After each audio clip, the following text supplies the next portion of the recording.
Sean todos bienvenidos a Termómetro Económico, donde mediremos la temperatura semanal del mundo, con David Mendoza. Buenos días, mis queridísimos compañeros de este barco que llamamos Termómetro Económico, donde le tomamos la temperatura al mundo. Hoy, 11 de abril de 2023, un hermoso 11 de abril de 2023 les deseamos desde aquí. Vamos a tener para el programa en los controles a Rafael Cedeño, en la edición y montaje a Raúl Sánchez, en las redes a Victoria Nieto, en la coordinación a Norángel Liscano y en la dirección a Elías Santana. Vamos a dedicar en lo artístico el programa a Yu Hawang, una excelente intérprete, pianista clásica internacional que pocos años antes era considerada una especie de bomba sexy de la música clásica. Y en cuanto al programa, a la editorial del programa, se la estamos dedicando a la inteligencia artificial. Específicamente vamos a hablar de la inteligencia artificial con el chat GPT.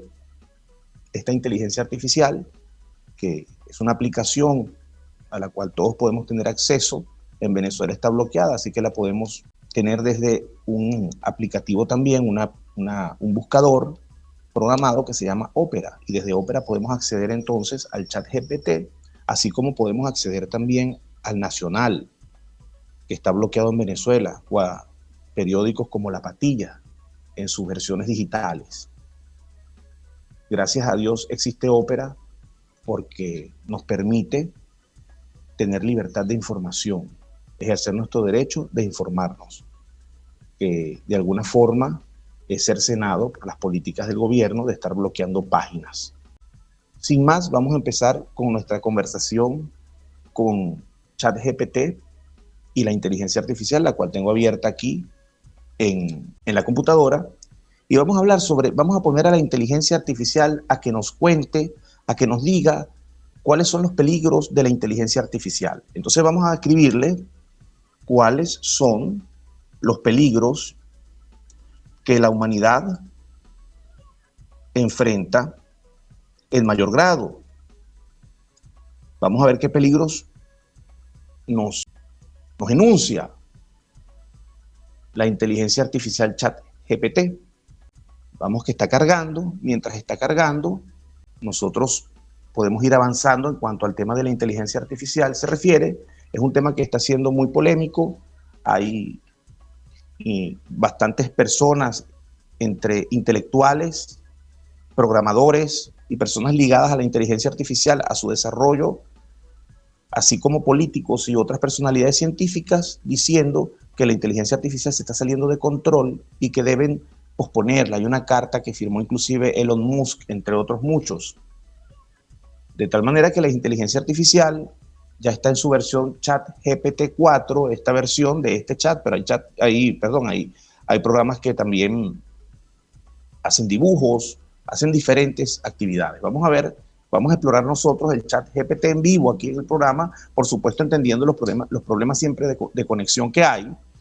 Vamos a ser un poquito pacientes y le voy a replantear la pregunta porque tuve un problema de conexión. De nuevo, vamos a plantearle la pregunta: ¿cuáles son los peligros, los mayores peligros que afronta la humanidad?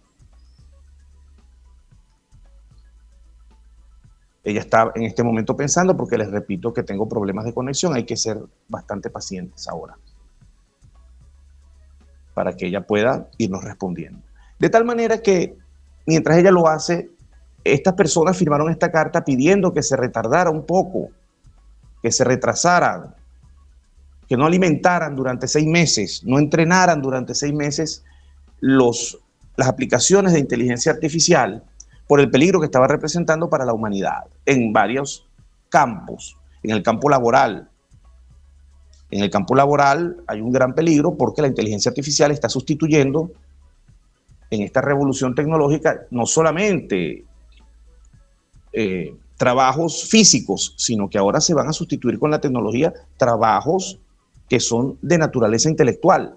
que estaban originalmente siendo exclusivos de las personas.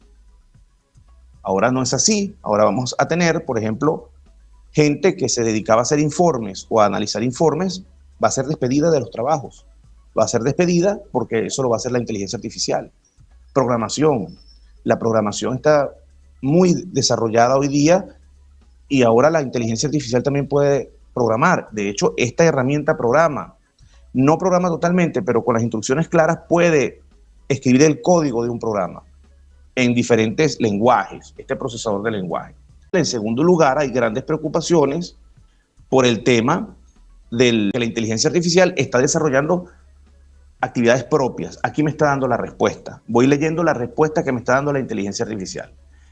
Dice textualmente: hay varios peligros importantes que enfrenta la humanidad actualmente y algunos de los más significativos incluyen: 1, cambio climático; 2, guerra nuclear; 3, pandemias globales; 4, colapso de sistemas ecológicos; 5, inteligencia artificial descontrolada.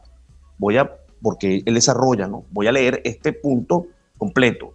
Inteligencia artificial descontrolada. El rápido desarrollo de la inteligencia artificial y la automatización pueden tener consecuencias impredecibles para la economía, el empleo y la seguridad global. Si los sistemas de inteligencia artificial se vuelven fuera de control, podrían tomar decisiones peligrosas para la humanidad. Le voy a escribir por qué consideras que es peligrosa la inteligencia artificial.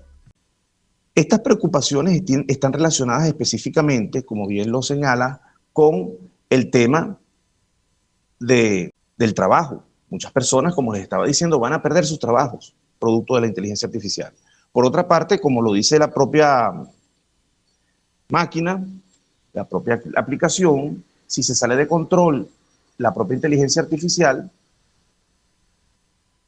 puede generar problemas para la humanidad. Aquí me está respondiendo y me dice lo siguiente: la inteligencia artificial puede considerarse peligrosa por varias razones. En primer lugar, puede haber una falta de transparencia y comprensión en cuanto a cómo funcionan.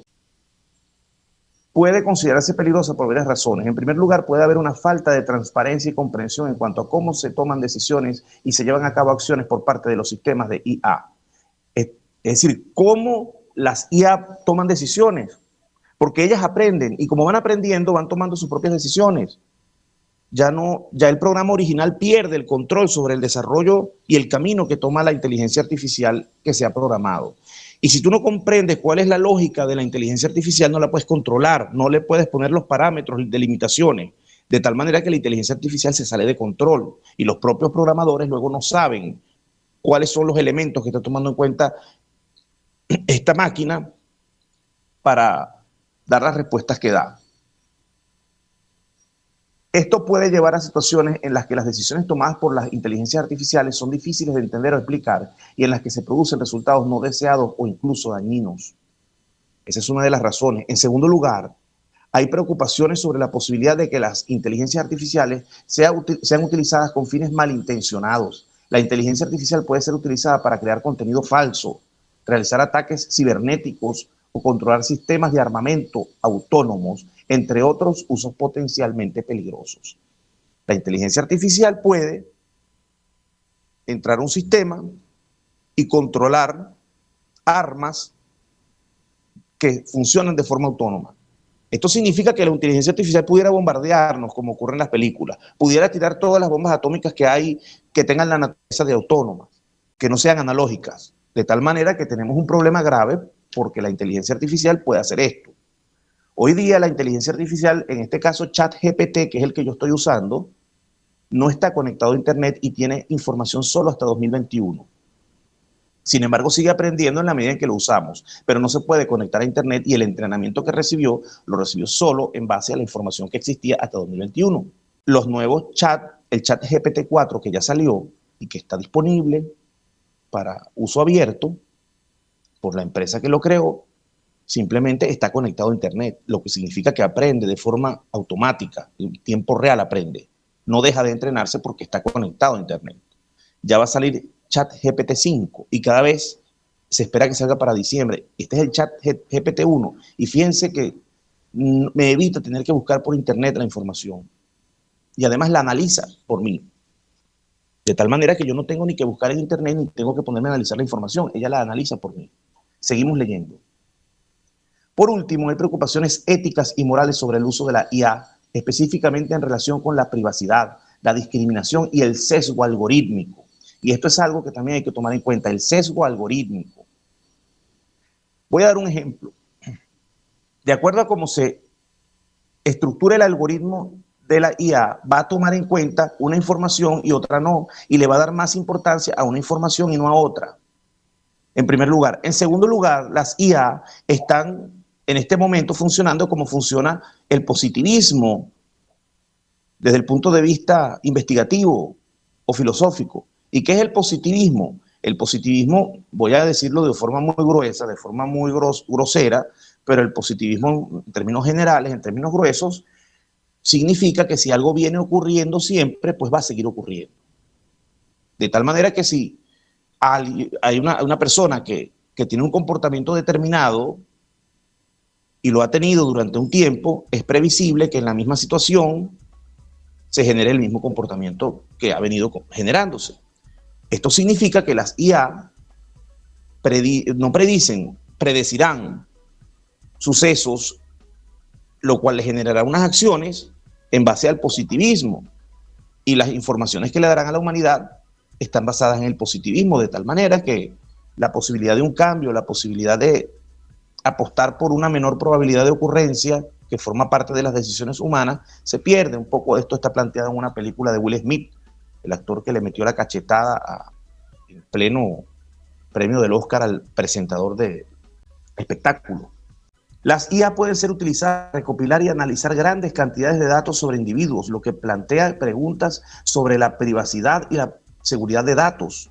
También puede perpetuar o incluso ampliar las desigualdades y las discriminaciones existentes en la sociedad si se entrenan con datos sesgados o se toman decisiones discriminatorias basadas en factores como la raza, el género o la edad. En resumen, la IA puede ser peligrosa si se utiliza de manera irresponsable o malintencionada, o si se toman decisiones y se realizan acciones basadas en datos sesgados o poco transparentes. Es importante que los creadores y usuarios de las IA trabajen juntos para desarrollar sistemas éticos, transparentes y responsables que beneficien a la sociedad en general. Las IA son peligrosas, son unas herramientas increíbles, pero tienen peligros, como todas las herramientas. Todas las herramientas encierran peligro. Si usted, por ejemplo, quiere cortar un fierro, un pedazo de hierro, usted busca una herramienta para cortar ese pedazo de hierro. Cuando usted está usando esa herramienta es muy peligrosa, porque es una herramienta eléctrica que hace girar un disco que corta para cortar eso. Si usted se le sale, usted se puede cortar con eso y tener heridas muy graves. De tal manera que las herramientas son peligrosas. Un cuchillo, un simple cuchillo en la casa es una herramienta peligrosa. Todas las herramientas encierran un peligro muy grande. Una persona puede morir hasta por un algodón, porque ingiere el algodón, no lo logra tragar y se asfixia. No lo logra escupir y se asfixia. Todo puede ser peligroso, mal utilizado. Pero la inteligencia artificial tiene un potencial de daño tan grande, de acabar con la humanidad entera, que hay que tener las precauciones del caso. Y pareciera que los desarrolladores entraron en una carrera, las casas que han desarrollado durante años inteligencia artificial, entraron en una carrera para ver cuál se queda con el mercado, cuál se queda con la supremacía en cuanto a inteligencia artificial, y todas estaban más o menos tranquilas y de repente se desató la locura. Y ahora hay inteligencia artificial para todo. Vamos a preguntarle ahora, una vez que nos respondió esto, vamos a preguntarle si ella puede hacer algún daño. Vamos a preguntarle, ¿puedes tú hacerme daño?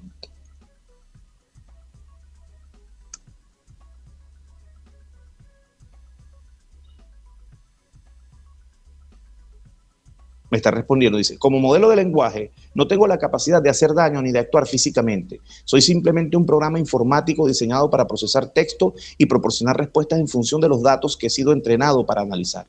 No tengo la capacidad de interactuar físicamente con el mundo real ni de causar daño de ninguna manera. Mi única función es proporcionar información y respuestas basadas en el lenguaje natural que se me presenta. le voy a preguntar, hay un caso en Bélgica de un señor que se suicidó por las respuestas proporcionadas por un programa parecido a ti. ¿Me está respondiendo? Si ese es el caso al que te refieres, me gustaría señalar que la información que he recibido es que el señor en cuestión se suicidó después de usar una aplicación de chat que utilizaba inteligencia artificial para interactuar con él. Sin embargo, se desconoce la naturaleza exacta de las respuestas proporcionadas por el programa y si tuvieron alguna influencia en la decisión del señor de suicidarse. Es importante tener en cuenta que la inteligencia artificial es una herramienta diseñada para proporcionar información y respuestas en función de los datos que le proporcionan. No tiene la capacidad de actuar o tomar decisiones por sí misma. La responsabilidad de tomar decisiones y actuar en consecuencia sigue recayendo en los seres humanos que utilizan la inteligencia artificial como herramienta. Dicho esto, es importante tener en cuenta que la salud mental es un tema muy serio y que el apoyo y la atención adecuados son fundamentales para aquellos que luchan contra la depresión, la ansiedad u otros trastornos mentales. La tecnología incluida, la inteligencia artificial puede ser una herramienta útil en el tratamiento de problemas de salud mental, pero nunca debe reemplazar la atención y el cuidado personalizados proporcionados por profesionales capacitados. Vamos a preguntarle, ¿cuál es la situación actual de Venezuela? Vamos a cambiarle el tema. ¿Cuál es la situación actual de Venezuela? Ya me está respondiendo. La situación actual de Venezuela es compleja y multifacética. La economía venezolana ha estado en crisis durante varios años, con altos niveles de inflación, escasez de alimentos y medicinas y una tasa de desempleo elevada. La situación política también es complicada, con un gobierno que ha sido objeto de críticas y sanciones internacionales por violaciones de derechos humanos, corrupción y autoritarismo. Desde 2019, Venezuela ha estado en una situación de doble poder, con dos figuras políticas reclamando la presidencia. Por un lado, Nicolás Maduro, quien asumió la presidencia en 2013, después de la muerte de Hugo Chávez, y por otro lado, Juan Guaidó, quien se autoproclamó presidente interino en enero de 2019 y fue reconocido por más de 50 países como el líder legítimo de Venezuela. Desde entonces ha habido una serie de protestas y manifestaciones tanto a favor como en contra de Maduro y Guaidó, y el país sigue enfrentando muchos desafíos económicos y políticos. A pesar de algunos esfuerzos para resolver la crisis, la situación de Venezuela sigue siendo incierta en su evolución. Hemos visto cómo funciona el chat GPT. Les puedo decir qué programa, yo les puedo decir aquí, hazme un programa donde la persona en la fila, si es hombre, se le mida la cintura con su autorización. Y si es mujer, se le mida el tamaño del pie. Me dice, este es un ejemplo de un programa en Python que podría hacer lo que estás pidiendo. Y pone una pantalla de copy code en Python y está escribiendo. Y numeral, pedir el género de la persona en la fila. Género igual input, ingresa. Escribe el programa. Lo que significa que muchos programadores van a perder su trabajo. Este programa solicita el género de la persona, te escribe el programa. Es una herramienta tremendamente útil. Les quería mostrar esto, la inteligencia artificial. Sin más, porque tenemos que disfrutar de la música, pues vamos a disfrutar de una excelente interpretación de Yuja Wang.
escuchado una hermosa pieza, Danza húngara número 1 de Brahms.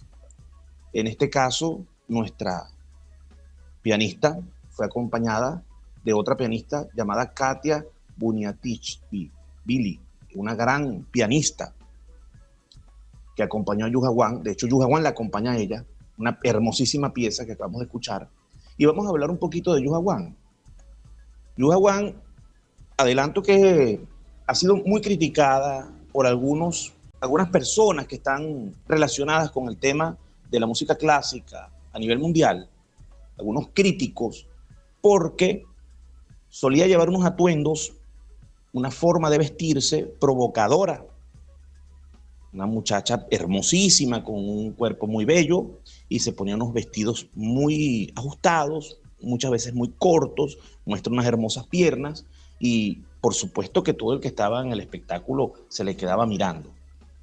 No olvidemos que la música es un espectáculo, y ella ha sabido explotar el concepto de espectáculo en la música clásica, poniéndole otros elementos, que son, por ejemplo, su vestimenta, la forma en que se saluda, etc.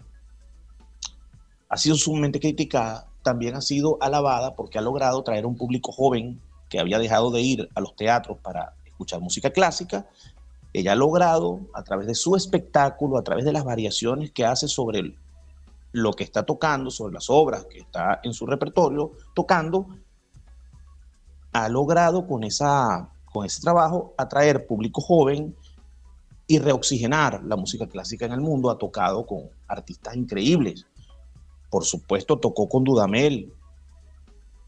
Dudamel dirigió la orquesta y ella tocando piano. Inclusive, el día del cumpleaños de Yuja Wan, que es el 10 de febrero, él hizo que la orquesta le tocara el cumpleaños feliz, puesto que estaban ese día dando el concierto. Eso lo pueden revisar porque está por YouTube el video de 50 segundos. Yuja Wan nace, como ya dije, el 10 de febrero del año 87. En Pekín. Comenzó a estudiar piano a la edad de 6 años. Estudió en el Conservatorio Central de Música de Pekín. A la edad de 21 años ya era internacionalmente conocida. De hecho, si ustedes la revisan, que los invito a que busquen por YouTube, a Yuja Wan desde los 9 años ya está tocando, y hay videos de ella tocando, y ya era un prodigio. Tiene contrato de grabación con Deutsche Grammophon. ¿Por qué hacen la salvedad aquí? Porque Deutsche Grammophon siempre fue la marca o la disquera de música clásica más reconocida del mundo. Tienen un sello amarillo. Si usted va a escuchar música clásica y hay una grabación que es de Grammophon y hay otras grabaciones de la misma pieza por el mismo artista, busque la de Grammophon, que es la mejor grabación. Pero además, las personas que graban con Grammophon son normalmente los artistas más reconocidos. Grammophon no graba artistas que no sean artistas de primera calidad. De tal manera que las versiones que vamos a escuchar en Grammophon son las mejores versiones. No tenga duda. Y ella graba con esa disquera, puesto que es, si no es la mejor, está entre las mejores 2 o 3 pianistas del mundo. Actuaciones destacadas. En 2008, Wan hizo una gira por Estados Unidos con la Academia de San Martín, dirigida por Sir Neville Marriner.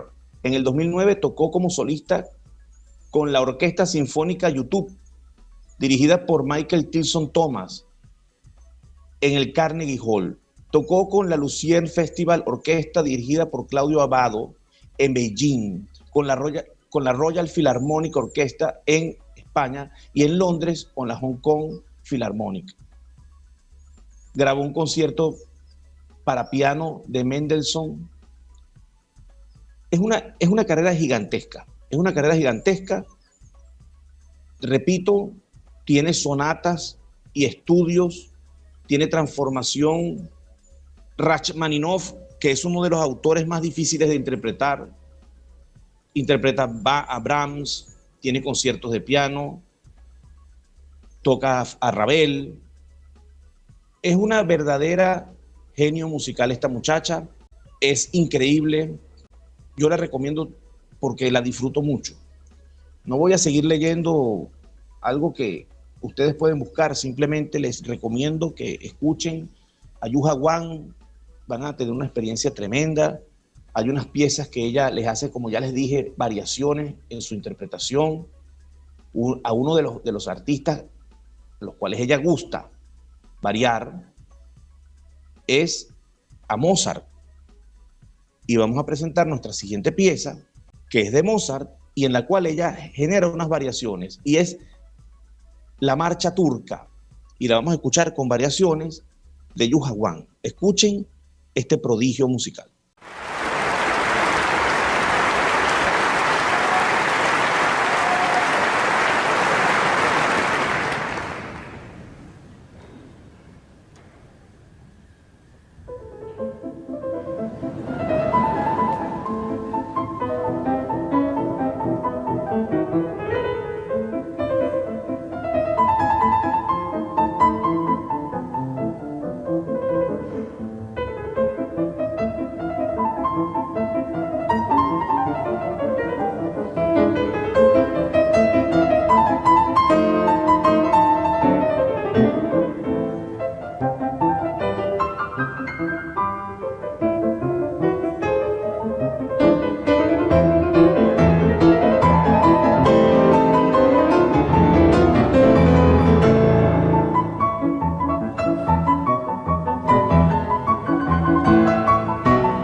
Para seguir escuchando a Yuja Wan, vamos a escuchar una tercera pieza, la tocata de Prokofiev.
disfrutado de Prokofiev.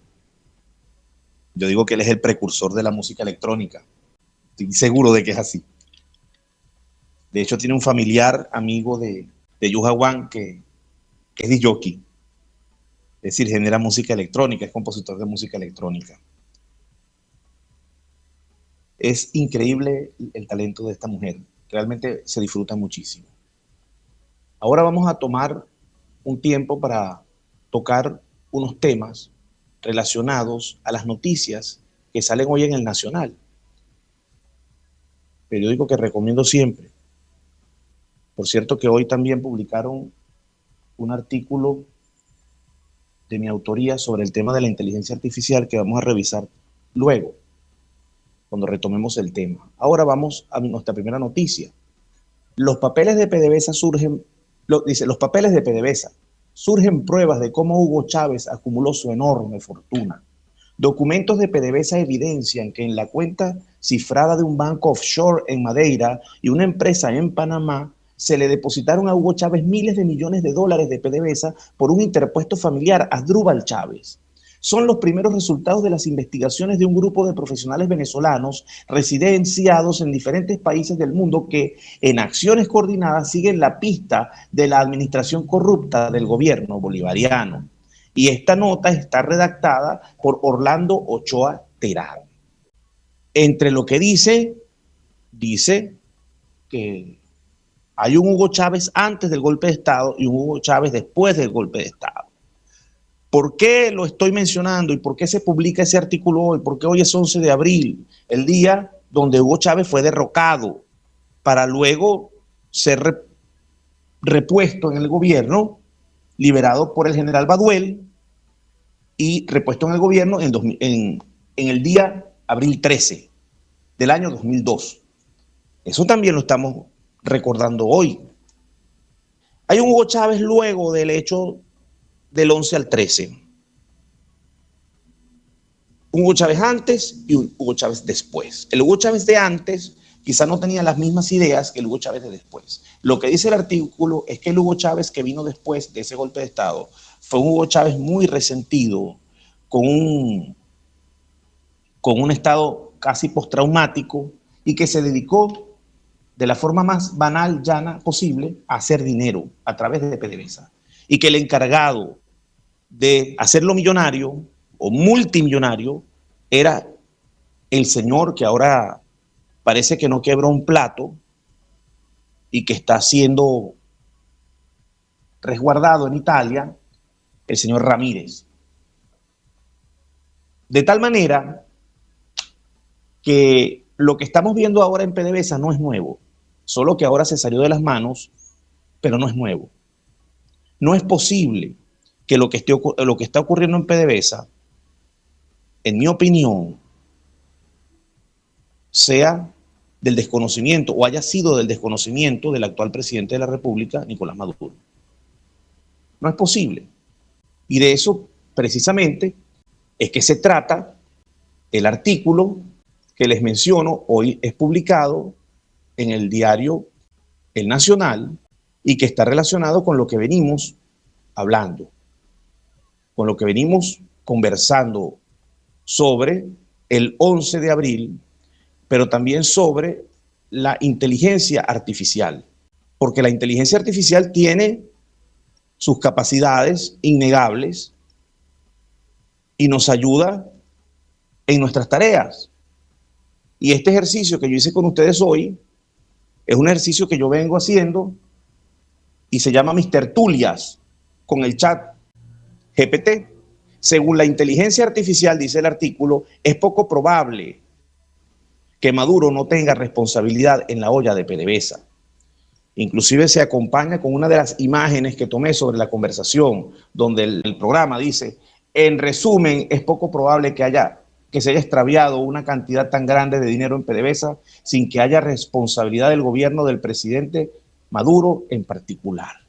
Voy a darles algunas de las características de lo que le pedí al chat.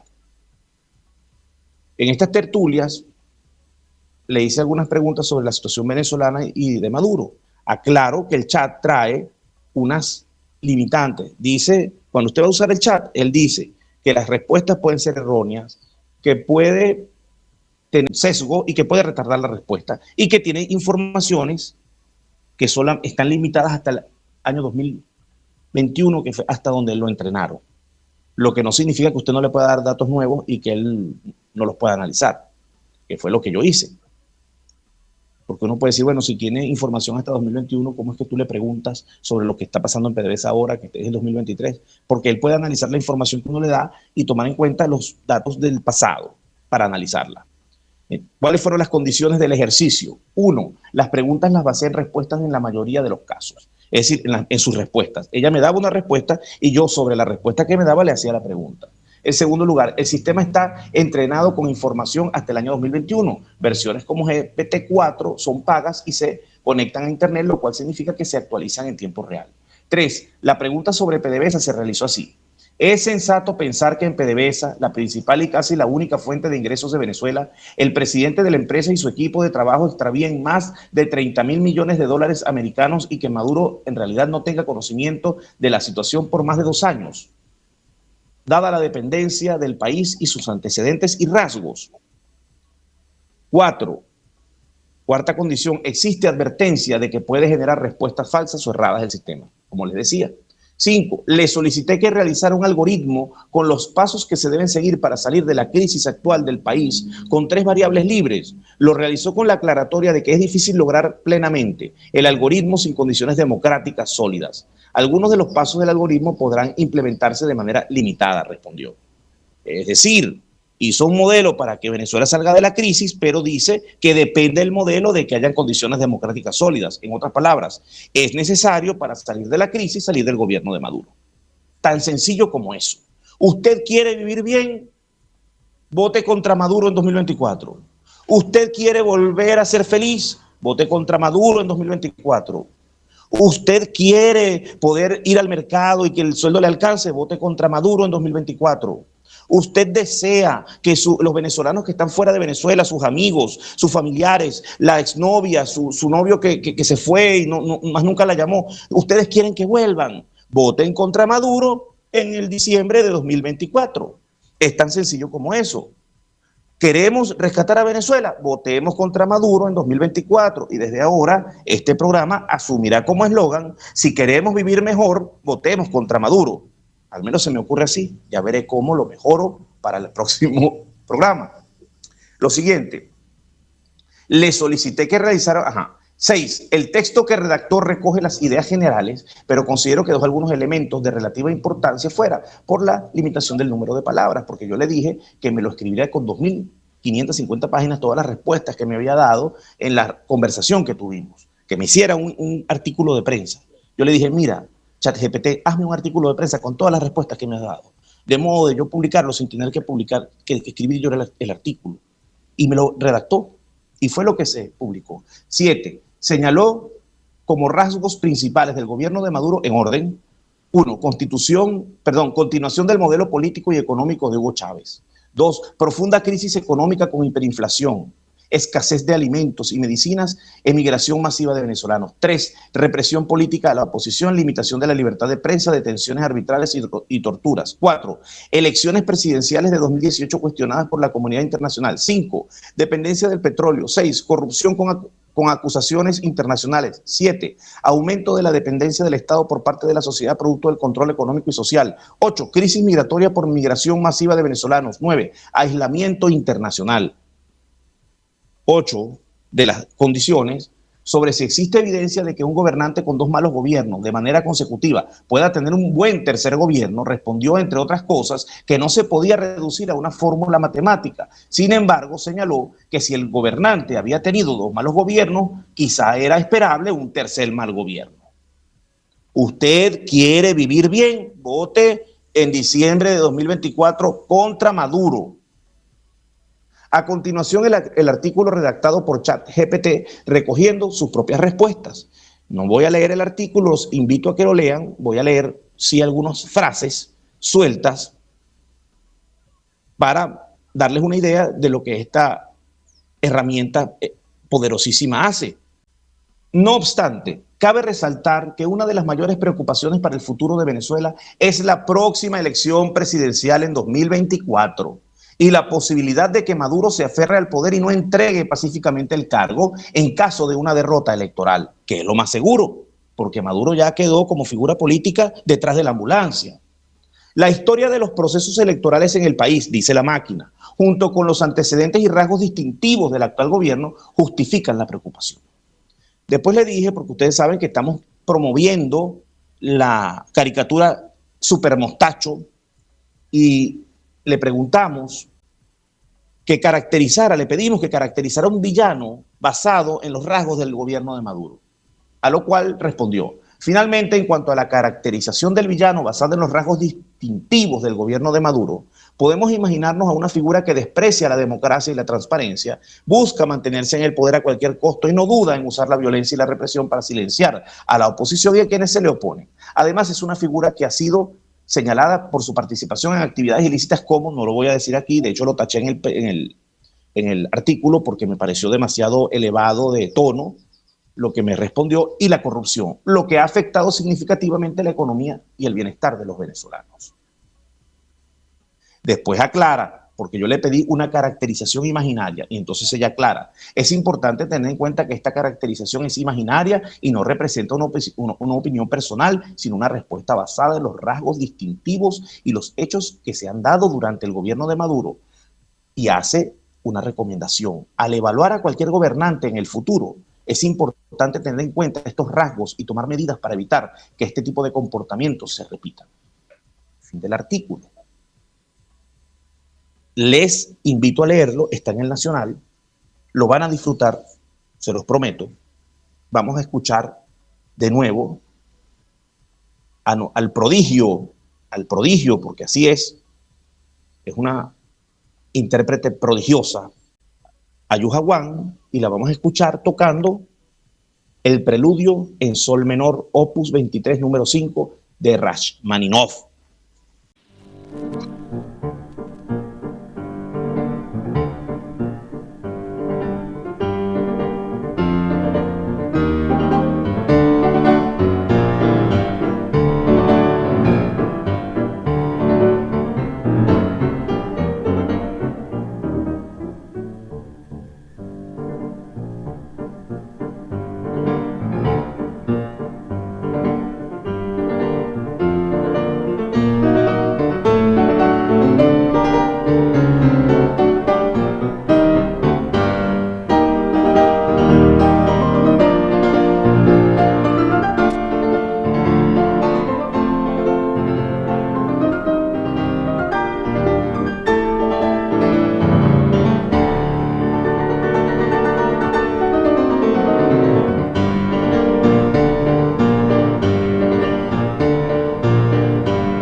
Ahora estamos terminando el programa.